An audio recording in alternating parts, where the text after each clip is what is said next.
Hello and welcome back. This is part 5 of my tutorial series on how to model a semi-realistic human head. Okay, so in this part we're going to focus on some more of the broader edge loops, such as the loop around the chin to the top of the head and around the neck, and also from the neck to the top of the head. So that's what we're going to be doing. So we need to reapply our reference images, so go to N and click this little eye so that we can see our reference images again. We turned them off in the previous tutorial. Okay, so now let's just adjust this chin a little bit.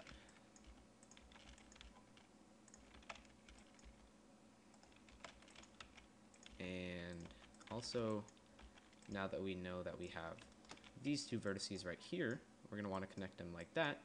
So why don't we reposition these guys so that you can see where they're going to be connected. Because in the end, we were going to have to connect all of these, and it's important to keep in mind. Okay. So this. Okay. We're going to have to do a lot of work on the cheeks, but that's fine for now.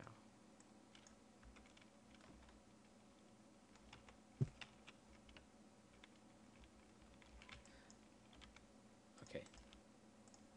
Let's move the nose to get the nose, give it a bridge, more of a bridge. And Control R, let's add another loop so that we don't lose any of that detail that we just took away.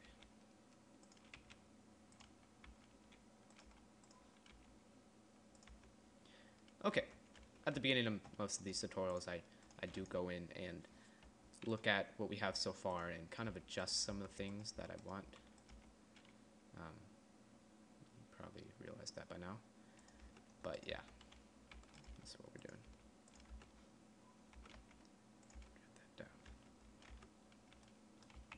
The eyes are looking fine. Maybe we can drag that out.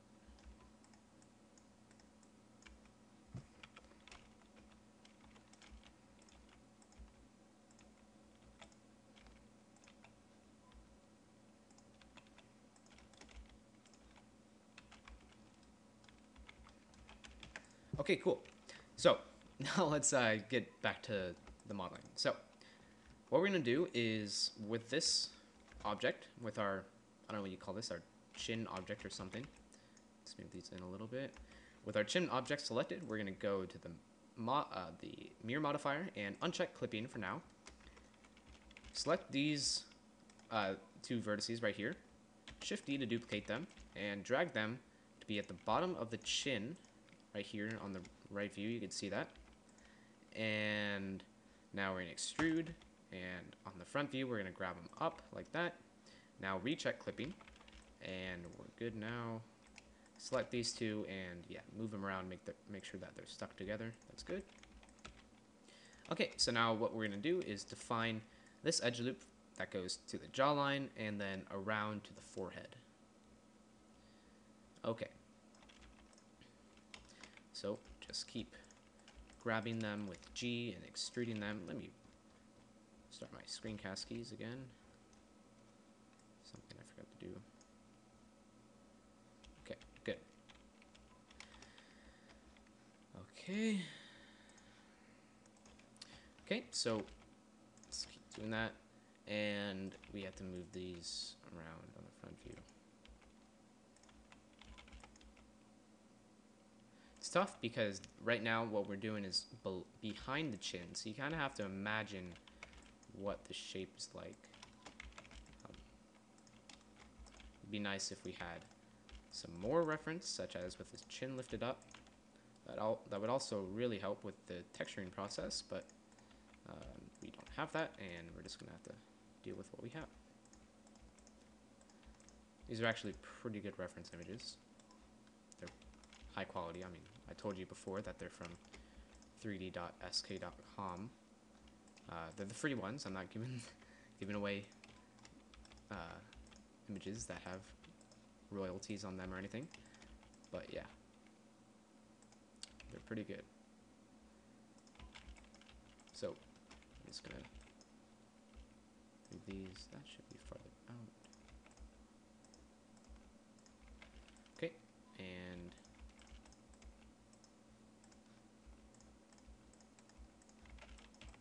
extrude this. I'm just gonna extrude it all the way to the middle, and then we can just go ahead and add in more loop cuts. So we need, let's define the forehead. This is the corner between his jawline of sorts and his forehead.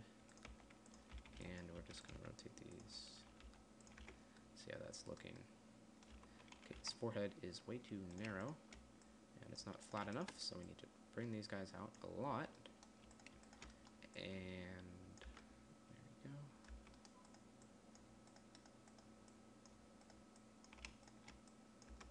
Check them out. Control R, let's add in another loop right where the temple would be. Not because we have to define the temple or anything, but just because we should, to define the shape a little better. And that's looking pretty good.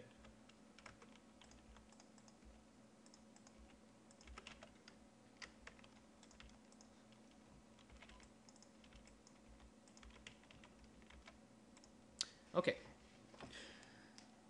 that's good. So now why don't we go and make our neck. So let's see, we could do that, I guess with these, we'll do the same process we did before. Uncheck clipping and select these vertices, Shift D to duplicate them, move them down on the Z axis, that's important that you do that. Rotate them, move it to where his Adam's apple is, or whatever. Recheck, or don't recheck clipping yet, extrude, and on the front view, move them out, and then recheck clipping. If you don't, then it won't allow you to extrude. Okay, so now we're just gonna do that and position these ones to define this muscle, because we're also gonna extrude this edge later, and it's gonna be important. Okay, so this will that, and extrude you, and in the front view this is not looking very good.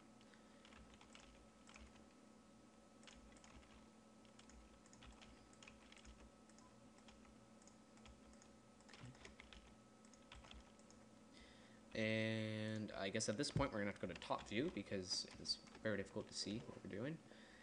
Okay, so we see we have it. If you look at the right, right here is the back of the neck. So this should be about there. Again, without enough reference, you kind of have to guesstimate at times, but that's okay. Do the best you can with what you have. And yeah, because in the end, you can always sculpt your way out of some awkward looking shapes that you might have made or something like that. So you can see in the top is looking more round, like a neck should be. Let's move that down. And that's looking pretty good. The reason that you want that neck loop is because then when we deform it, when we want to animate or something, it's fine. So we have the circularness of our neck, but it's definitely not thick enough, as you can see from the reference. So we're gonna have to just hover over one of the neck vertices and press L to select one of the local vertices, and we'll just scale it. Well, see now it, that's strange that it looks like that, but I guess it'll have to do. It's probably just another case of our references not lining up as they should. Yeah, because right now it looks like he has a pencil neck. Okay. I guess that'll be fine for now. Sometimes when you don't have good reference images, you kind of just have to rely on one and then do what looks right to you on the other side. Sometimes that's the best thing you can do. Okay, so now we're going to extrude this edge right here, which is defining this important neck muscle. We're going to go to edge mode, eat extrude, and we're going to extrude it up back behind his ear. And let's just look at it in front view. Should be flat by now.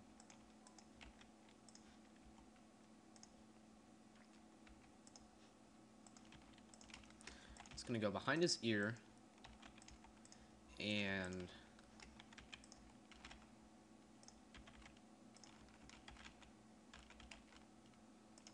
extrude it so that it creates the dome of his head. And Control R, add in a few loops. Keep in mind that we're going to have to join these two later, so keep in mind what you're going to have to join up. So maybe you'll have to add in a few loops if yours looks different than mine. So those two will line up, those two will line up. These guys, 1, 2, 3, 4, and these. Perfect. Okay, that's just what we should have.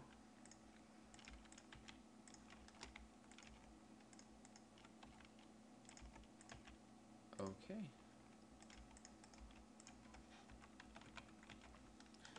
Let's look at how our shape is going right now. It's pretty good. You see that we have, this is going to be the dome. That was a terrible dome shape.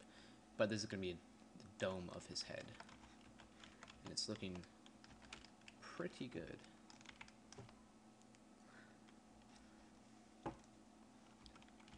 Let's just continue